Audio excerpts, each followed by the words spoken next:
Oi, gente. Meu nome é Gabriela Folco, sou consultora de imagem, especialista em visagismo astrológico e inside branding.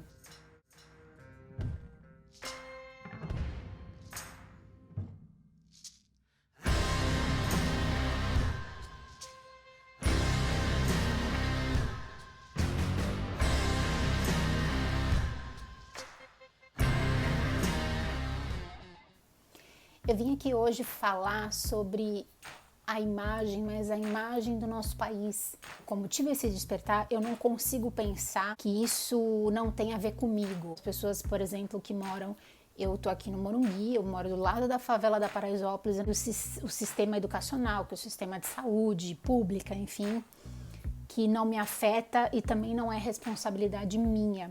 Esse incômodo faz com que a gente tenha noção de por que a gente faz parte de um terceiro mundo, por que a gente trata o nosso povo, né, as pessoas assim. A diferença de quando você vai para um país de primeiro mundo, por exemplo, as pessoas têm um nível de vida com mais dignidade. Então o fato do nosso país ter favela, de gente morando de forma irregular, em péssimas condições, todo mundo morando aglomerado, sem privacidade, né? Um juntinho do outro, e todo o serviço que é público não funciona direito, às vezes por falta de recurso, às vezes por falta de gente, às vezes por falta de cuidado, é salário que atrasa, muita gente que se candidata para cargos públicos só pensando em si mesmo, não estou generalizando, mas só pensando em si mesmo, que você se candidata para o cargo público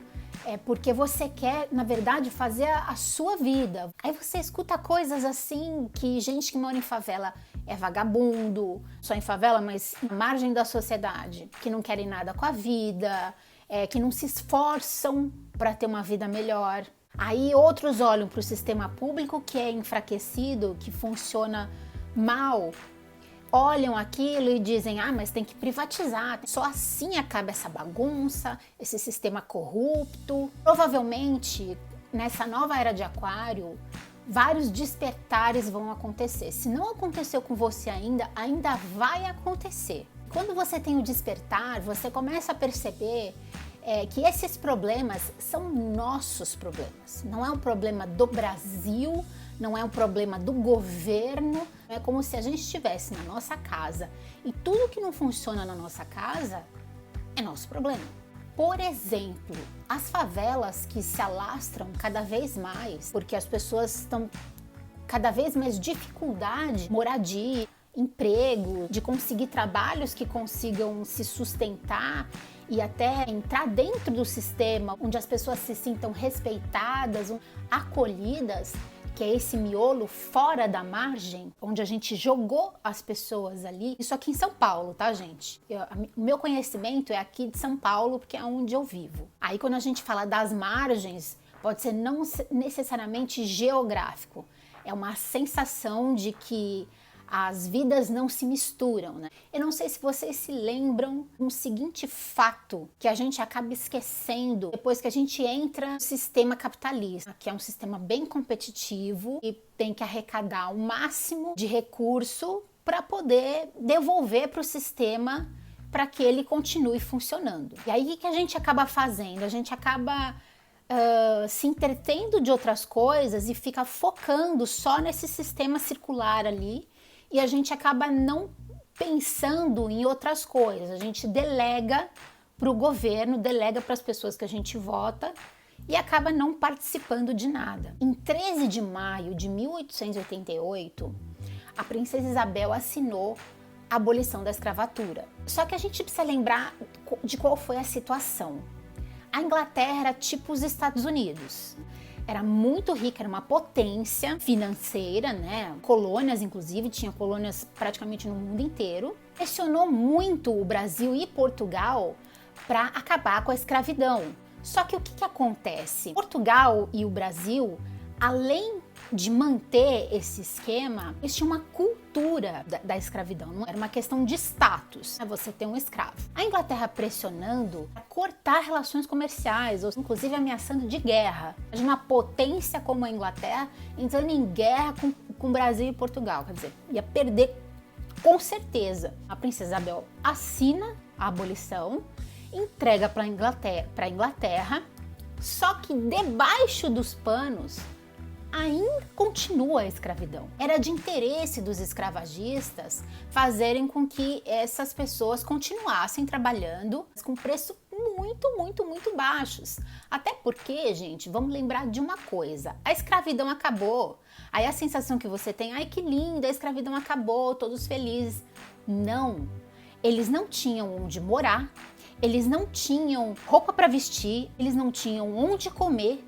E eles não eram aceitos nos lugares, porque ainda tinha o estigma da escravidão. Ou seja, as pessoas tinham uma cabeça escravagista, que significa que achavam que aquelas pessoas de segunda categoria, né? Pessoas que não mereciam estar no mesmo patamar. A gente está falando de um país onde tem mais escravos do que civis.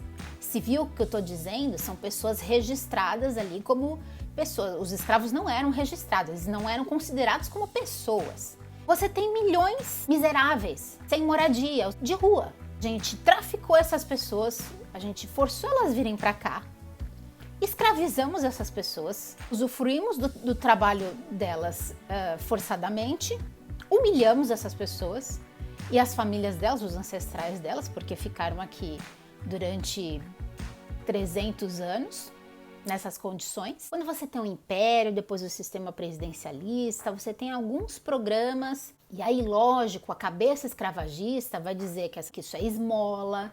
Você cria um problema e não resolve, o problema não vai sumir. Não, mas não existe uma escravidão no Brasil. Realmente não existe. O que a gente está dizendo é que a gente não resolveu essas pendências lá atrás. Uma esmola, a gente precisa resolver essa situação. A gente é responsável, sim. Nós deixamos isso acontecer. Nós brasileiros, a nossa história, nossos ancestrais deixaram que isso acontecesse. Nós precisamos resolver. O que é público é deficiente. E você fala, então vamos privatizar, mas pera, vamos entender o seguinte. Vamos imaginar que a gente tem uma fazenda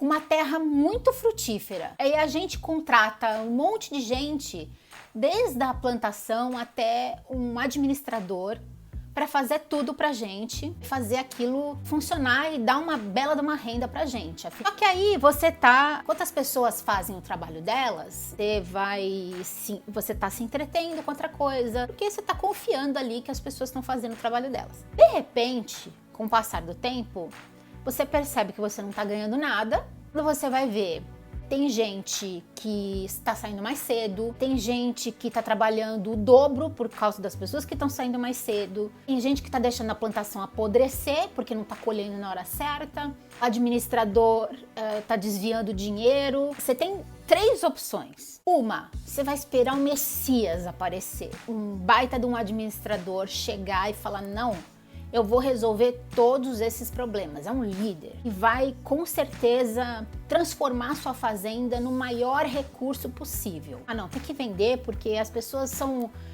corrompidas, elas não prestam. Melhor vender do que ficar com a porcaria de uma fazenda que não consegue ser administrada por ninguém. Ou você vai replanejar e participar da administração dessa fazenda e ter o recurso infinito e participar da administração dela, todos os frutos que ela der são infinitos. Então não adianta a gente ficar esperando um Messias, um presidente, uma pessoa que vai ser o líder do nosso país e vai fazer com que tudo seja maravilhoso. Não adianta a gente privatizar tudo e deixar na mão de outras pessoas que vão fazer com que a gente seja cliente. Essa era de Aquário, como é uma era coletiva, que a gente fizesse uma política mais participativa. Não tem mais como a gente ter empregos vitalícios dentro da área pública. Se a gente vive num capitalismo que é uma competição, a gente precisa que a largada seja igual para todo mundo. Se a gente tem uma corrida para chegar lá no final e o esforço da pessoa é que conta, Então, esse início precisa ser igual. Vamos lá na época da escravidão, então. Se você pegar um escravo e pegar um dono de fazenda, óbvio que ele ia conseguir um recurso lá na frente e o escravo não.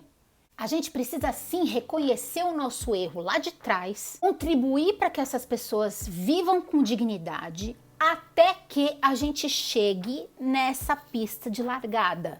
As pessoas que moram em volta da gente estiverem vivendo com dignidade, aí sim a gente pode fazer a corrida e chegar lá no final e ver quem tem mérito, quem não tem mérito, quem se esforçou, quem não se esforçou. Aí sim a gente vai falar, é problema da pessoa, não é problema nosso. Tá na hora da gente transformar a imagem do nosso país. Abraçar a miscigenação que a gente mesmo construiu, contribuir para a dignidade, até que todos nós sejamos iguais. Iguais não no sentido de capacidade, mas igual no sentido de dignidade. A competição precisa ser justa, a partir da linha de largada, não da de chegada. Aí sim a gente pode dizer que a gente vive na meritocracia. Só é mérito a partir do momento que a linha de largada for igual. Se você gostou desse vídeo, dê seu like, compartilha com o máximo de pessoas possíveis, dê seu depoimento, faça seu vídeo se você quiser, falando do seu despertar, do que você pensa sobre as ações coletivas. Se inscreve nesse canal e te vejo no próximo vídeo. Tchau, tchau!